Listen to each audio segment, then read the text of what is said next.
لأجاريهم قلدت ظاهر ما فيهم، فبدوت شخصا آخر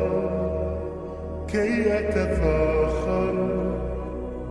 وظننت أنا أني بذلك حزت غنى، فوجدت أني خاسر، فتلك مظاهر